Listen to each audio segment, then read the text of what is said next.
Hi guys, నేనైతే ఇప్పుడు చింతకొమ్మ దిన్నకు వెళ్తున్నా. మా ఊరి గ్రామ దేవత, అక్కడ మేము కోడిని పెట్టుకుంటున్నాము. ఎన్నో సంవత్సరాల నాటి దేవుడికి ముక్కు అన్నాము, కోడిని పెట్టుకుందామని.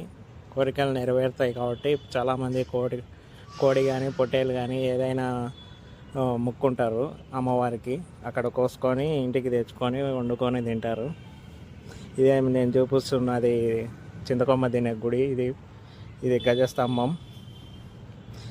ఇప్పుడు చూపిస్తున్నా కదా, ఇక్కడే ఇంతకుముందు కోళ్ళు అవన్నీ ఇక్కడే కోసేవాళ్ళు. రక్తం ఏరులై పారుతుంది ఇక్కడ, అందుకు గలీజ్గా ఉంటుందని ఇప్పుడు గుడి బయట పెట్టినారు కోడి అవన్నీ కోసేదానికి. ఇదే చూపిస్తున్నా కదా, ఇదే ఇక్కడ అమ్మవారు లోపల ఉంటారు. పెద్దమ్మ తల్లి, ఈ కడప మొత్తానికి పెద్దమ్మ. ఇది చూపిస్తున్నా కదా, ఇది లైన్, క్యూ లైన్ లోపలికి వెళ్ళేదానికి.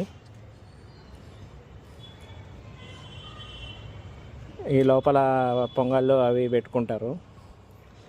అమ్మవారిని చూపిస్తారు చూడండి, చాలా బాగుంటుంది. మేము లైన్లో ఉన్నప్పుడే ఒక ఆమెకి అమ్మవారు పట్టింది. అమ్మవారు పట్టిన వెంటనే ఊగిపోయింది ఆమె. అయితే ఒక నిమ్మకాయ నోట్లో పెట్టి రసం తాగిన వెంటనే అమ్మవారు దిగిపోయింది. ఎంత పవిత్రమైందో చూడండి. ఇదే మేము పెట్టుకున్న కోడి. ఇది కోపించుకొని దర్శనం అయిపోయింది కాబట్టి ఇంకా ఇంటికి తీసుకొని పెడతాం. ఇది ఒక వస్తున్నారు చూడండి.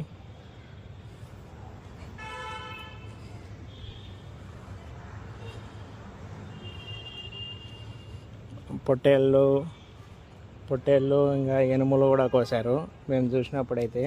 అది కూడా వీడియో తీశాను, అప్లోడ్ చేశాను చూడండి. ఫస్ట్ నీళ్ళు తాగిపించి మళ్ళీ తాళ్ళు ఇప్పదీసి మళ్ళీ గొంతుకు వస్తారు.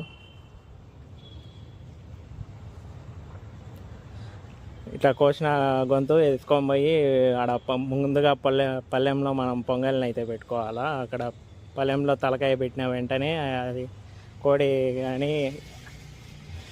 కానీ మేకపోత కానీ పలికిందంటే అమ్మవారికి చెందినట్టు. అది ప్రాణం కొంచెం ఉండంగానే మనం తీసుకొని వచ్చి ఇక్కడికి పెట్టి నీళ్ళు పోసామంటే అమ్మవారికి చెందినట్లు అది. ఇది దున్నపోతును వస్తున్నారు చూడండి. ఒకే ఏటులో నరకాలి ఏదైనా కానీ. రక్తం చూడండి ఎంత ఎర్రగా పారుతుందో. మిగతా రోజులైతే ఇంకా ఎక్కువ ఉంటుంది. ఇప్పుడు అయిపోవచ్చింది కాబట్టి తినాలా, అందుకు తక్కువ ఉంది. ఇప్పుడు ఈ మాదిరి పళ్ళెంలో పెట్టుకొని అమ్మవారికి